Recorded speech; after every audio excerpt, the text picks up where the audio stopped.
Have you ever felt like you're standing right on the edge of something amazing? There's this idea burning inside of you, and you know it has the potential to become something great. All you have to do is take the jump. But just as you're about to start, you freeze. And then come the excuses. I'm not good enough. I'm not ready yet. You start looking over your shoulder and feeling like everyone is watching you, judging you. You look at your peers and you think, I'll never be as good as them. But was 10-year-old you ever worried about any of those things? When you learned how to read, write, and sing your ABCs, when you sat down to draw a little red car, did you ever stop yourself and think, that kid that lives across the street draws way better red cars than I do. I don't think I'll ever be able to draw red cars as good as he does. I don't think I'm gonna do this anymore. Hell no.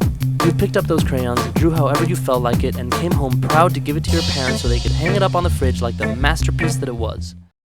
So, if we weren't born with these expectations, where did they come from? When did we start judging every single little thing we do? When did we get so scared? I picked up a camera for the first time when I was 12 years old, just because I thought it'd be fun. There was no grand scheme or long-term plan. I was inspired by creators who made me believe that my creativity, my thoughts, and my stories were worth sharing simply because I found joy in them. 8 years ago, I was inspired to feel like my story was valuable. But with every year that went by since I first picked up that camera, I started losing sight of why I enjoyed it in the first place. I got caught in the machine and I started focusing on the numbers and comparing myself to my peers. I started doubting myself to the point of completely freezing up, until there I was, stuck with countless ideas but too scared to put them into action. We put ourselves under tremendous pressure to keep up with the expectations we have inherited from a system that thrives on addiction, so please, I beg you, stop. Stop chasing the numbers, stop chasing that need for validation that you know will just consume you. Instead, all I ask is this: be authentic, be vulnerable, and share your story. Even when it feels like the world is constantly judging you or pressuring you, take a step back and realize your story is valuable. You have already accomplished so much.